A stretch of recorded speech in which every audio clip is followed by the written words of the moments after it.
नमस्कार, स्वागत है आपका और मैं हूं आपके साथ लता। बंगाल से जुड़ी इस वक्त की बड़ी खबर आपको बता रहे हैं। जी हां, आखिरकार ममता बनर्जी का अब असली चेहरा सामने आ चुका है, क्योंकि आपको बताते चले कि जिस मुख्य सचिव को लेकर लगातार सवाल उठ रहे थे, अब ये साफ हो चुका है कि सिर्फ और सिर्फ राजनीतिकरण करने के लिए लगातार ममता बनर्जी केंद्र सरकार पर झूठे आरोप लगा रही थी। क्योंकि आपको बताते चले अल्पन बंदोपाध्याय को ममता बनर्जी का मुख्य सलाहकार बनाया गया है। जी हां, आपको बताते चले कि अल्पन बंदोपाध्याय ने अपने मुख्य सचिव के पद से इस्तीफा दे दिया है, जिसके बाद ममता बनर्जी के मुख्य सलाहकार वो बनाए गए हैं। और इसके अलावा HK द्विवेदी को बंगाल के नए मुख्य सचिव के रूप में चुना गया है। तो साफ तौर पर देखिए किस तरीके से ममता बनर्जी की असलियत अब साफ तौर पर सामने आ चुकी है, क्योंकि पिछले लंबे समय से हम लगातार ये देख रहे थे कि कैसे मुख्य सचिव से लेकर स्वास्थ्य महकमे से लेकर हर एक प्रशासनिक अमला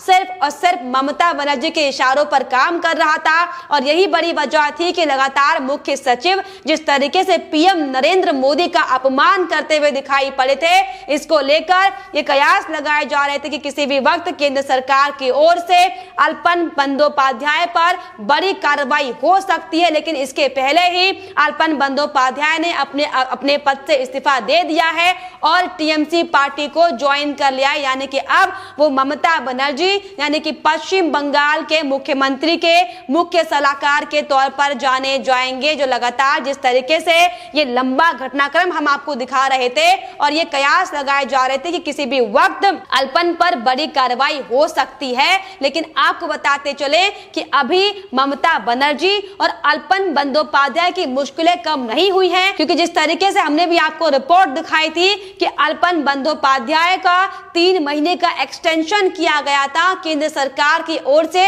अप्रूवल इसको लेकर ममता बनर्जी ने ले लिया था। और ऐसे में ये कयास अभी भी लगाए जा रहे हैं कि कानूनी दांवपेच के हिसाब से जिस तरीके से अल्पन बंदोपाध्याय ने कदम ये उठाया है, ये गलत है और अब इस पर किसी भी वक्त उन पर कार्रवाई हो सकती है। जी हाँ, तो साफ तौर पर ममता बनर्जी जो लगातार अपने मुख्य सचिव को बचाने की जो कोशिश कर रही थी, उनकी मुश्किलें अब घटती नहीं बल्कि बढ़ने वाली है। क्योंकि अब आपको बता दें कि जो राजनीतिकरण ममता बनर्जी ने पश्चिम बंगाल में किया है, इसका खुलासा तो हालांकि हो ही चुका है, लेकिन अब इस पर केंद्र सरकार अपनी कार्रवाई करेगा। दरअसल पूरा वाकया क्या है ये हम आपको बताते चलते हैं। दरअसल ये कहानी शुरू हुई थी 28 मई को, जब 28 मई को PM नरेंद्र मोदी बंगाल में चक्रवाती तूफान को लेकर दौरा करने के लिए पश्चिम बंगाल पहुंचे थे। हालांकि PM नरेंद्र मोदी ने हवाई सर्वेक्षण के जरिए प्रभावित इलाकों का दौरा जरूर किया था, लेकिन उसके बाद समीक्षा बैठक रखी गई थी, जिसमें साफ तौर पर मुख्यमंत्री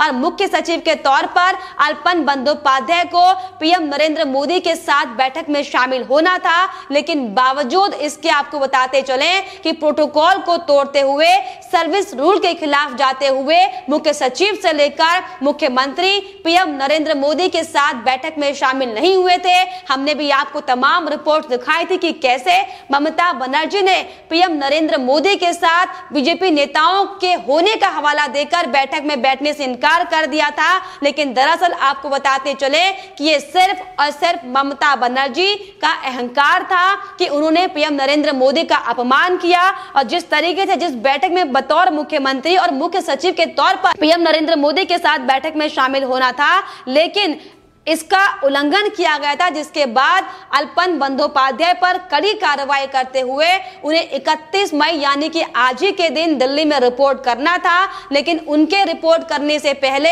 ममता बनर्जी की चिट्ठी PM नरेंद्र मोदी यानी कि केंद्र सरकार पर पहुंचती है और ममता बनर्जी ये हवाला की चिट्ठी में दे रही थी कि बंगाल में अभी बहुत ज्यादा काम है और इसीलिए वो बंदोपाध्याय को कार्यमुक्त नहीं कर सकती। और यही बड़ी वजह थी कि ममता बनर्जी ने उन्हें रिलीफ नहीं किया था। लेकिन अब वो बड़ा कारण सबके सामने आ चुका है, क्योंकि अब ये साफ तौर पर साबित हो गया है कि ये सिर्फ और सिर्फ राजनीतिकरण पश्चिम बंगाल में किया जा रहा था। क्योंकि जिस तरीके से हम लगातार पिछले कई दिनों से बंगाल के जो हालात देख रहे हैं, उस पर हालांकि कई सवाल जरूर खड़े हो रहे हैं कि आखिर क्यों जो प्रशासनिक अमला है वो भी मुख्यमंत्री के साथ चुप बैठा है, आखिर क्यों जो पुलिस प्रशासन है वो भी इस पूरी घटनाओं पर कोई संज्ञान नहीं ले रहा किया है और अब सच्चाई सबके सामने आ चुकी है कि सिर्फ और सिर्फ ममता बनर्जी का ये तानाशाह है कि सभी उनके इशारों पर काम कर रहे हैं। और यही बड़ी वजह थी कि ममता बनर्जी ने बंगाल में तमाम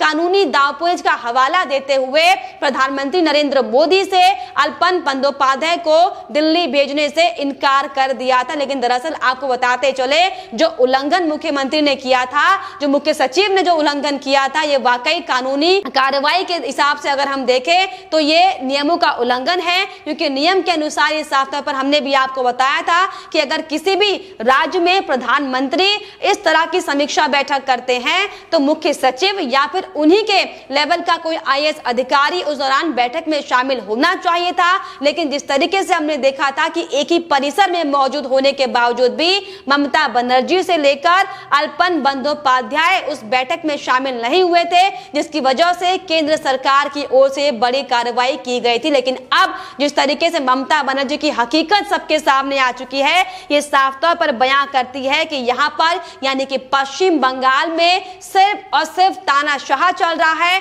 और सिर्फ राजनीतिक रोटियां सेकी जा रही हैं। क्योंकि जिस तरीके से अगर हम बात करें, ममता बनर्जी जो हवाला केंद्र को दे रही हैं कि बंगाल की जो स्थितियां हैं इनके आधार पर वो मुख्य सचिव को दिल्ली नहीं भेज सकती, तो ऐसे में सवाल खड़े होते हैं कि ममता बनर्जी ने आखिर बंगाल में अब तक किया क्या है। क्योंकि पिछले 2 महीनों की अगर हम बात करें तो कैसे बंगाल में खूनी तांडव खेला जा रहा है, कैसे हिंदुओं को चुन चुन कर मारा जा रहा है, कैसे महिलाओं के साथ उत्पीड़न और बलात्कार किया जा रहा है, कैसे आप सोचिए कि मजबूर होकर लोगों को अपना घर छोड़कर दूसरे राज्यों में शरण लेने के लिए लोग जाते हुए दिखाई पड़ रहे हैं। क्या ममता बनर्जी को इन पर कोई कार्रवाई नहीं करनी चाहिए थी? लेकिन सिर्फ और सिर्फ राजनीति करने के मकसद से लगातार ममता बनर्जी कभी अपने 4 नेताओं को बचाती हुए दिखाई पड़ रही थी, कभी सीबीआई दफ्तर में जाकर हंगामा करती हुई दिखाई पड़ रही थी। और पिछले 3-4 दिनों से जो बंगाल में घटनाक्रम चल रहा है, हम सब ने देखा कि कैसे सिर्फ और सिर्फ मुख्य सचिव को बचाने के लिए, सिर्फ और सिर्फ अपने चहेते प्रिय साथी को बचाने के लिए ममता बनर्जी तमाम तरह के आरोप केंद्र सरकार पर लगा रही थी। वो ये कहते दिखाई पड़ रही थी केंद्र की ओर से उन्हें बदनाम किया जा रहा है और अगर जनता, बंगाल की जनता के लिए अगर जरूरत पड़ी तो मैं पीएम नरेंद्र मोदी के पैर तक छू सकती हूँ। लेकिन अब जो हकीकत ममता के सामने आई है, ये साफ तौर पर बहुत ज्यादा दुर्भाग्यपूर्ण है। हालांकि लगातार जिस तरीके से बंगाल में हालत बने हुए हैं, इस पर ममता बनर्जी कोई कार्रवाई नहीं करती हुई दिखाई पड़ रही हैं। लेकिन सिर्फ और सिर्फ अपने टीएमसी के गुंडों को बढ़ावा देने के लिए, सिर्फ और सिर्फ बंगाल में स्थिति को और ज्यादा दयनीय करने के लिए ममता बनर्जी को इन तमाम अपने साथियों की जरूरत है। और शायद यही बड़ी वजह है कि ममता बनर्जी ने मुख्य सचिव को अपना मुख्य सलाहकार बना दिया है, ताकि अब वो दोनों मिलकर बंगाल को किस तरीके से बर्बाद किया जा सके इस पर कोई समीकरण साधने का काम करेंगे। लेकिन आपको बताते चले कि जो ममता बनर्जी हालांकि अब तक अपने अधिकारी को बचाते हुए दिखाई पड़ रही थी, लेकिन किसी भी वक्त डीओपीटी का शिकंजा अब अल्पन बंदोपाध्याय पर कस सकता है। क्योंकि जिस तरीके से हमने बताया कि कानूनी दांवपेच के हिसाब से साफ तौर पर मुख्य सचिव का एक्सटेंशन केंद्र सरकार की ओर से किया गया था, जिसको लेकर केंद्र सरकार ने इसे अप्रूव भी किया था, जिसके बाद ममता बनर्जी ने खुद इसे अप्रूव किया था। और अब ऐसे में क्या कार्रवाई केंद्र सरकार की ओर से अल्पन बंदोपाध्याय के खिलाफ की जाती है, वाकई देखने वाली बात होगी। लेकिन अब ये साफ तौर पर कयास लगाए जा रहे हैं कि ममता बनर्जी जो लगातार ये सोचकर बैठी हुई थी कि उनकी मुश्किलें बंगाल में घटेंगी, लेकिन उनकी मुश्किलें दिन प्रतिदिन बंगाल में बढ़ती जा रही हैं। तो देखा आपने किस तरीके से ममता बनर्जी लगातार अपने मुख्य सचिव को क्यों बचाने का काम कर रही थी। क्योंकि हम जिस तरीके से लगातार पूरी देश की जनता, सिर्फ और सिर्फ पश्चिम बंगाल ही नहीं बल्कि पूरे देश की जनता इस समय आवाम की आवाज निकल कर आ रही है कि ममता बनर्जी जिस तरीके से बंगाल में खूनी खेला खेल रही हैं। हालांकि इसको लेकर लगातार हमने आपको रिपोर्ट दिखाई थी कि कई अन्य जो राजनीतिक दल हैं वो लगातार कटाक्ष जरूर कर रहे हैं इस पर, लेकिन बंगाल हिंसा पर भी बोलने को राजी नहीं है। क्योंकि हमने आपको दिखाया था कि कैसे अरविंद केजरीवाल जो कि प्रचार प्रसार करने वाले मुख्यमंत्री हैं, जो जिनको विज्ञापन मुख्यमंत्री के तौर पर भी जाना जाता है, उन्होंने भी इस पर अपना हस्तक्षेप दिखाया था, हस्तक्षेप किया था और ये कहा था कि ये वक्त राज्य सरकारों से लड़ने का नहीं बल्कि ये वक्त राज्य सरकारों के साथ मिलकर काम करने का है, टीके उपलब्ध कराने का है और राज्य सरकार के साथ मिलकर टीम इंडिया बनाकर काम करने का है। लेकिन ऐसे में यही अरविंद केजरीवाल से भी सवाल खड़ा होता है कि आखिर अरविंद केजरीवाल जी, अब आपने तमाम घटनाक्रम देख लिए होंगे और अब शायद आपको भी ये समझ आ गया होगा कि किस तरीके से और किस वजह से ममता बनर्जी अपने मुख्य सचिव को बचाने की कोशिश कर रही थी। क्या ऐसे में अब आपकी कोई प्रतिक्रिया सामने आएगी, वो देखने वाली बात होगी।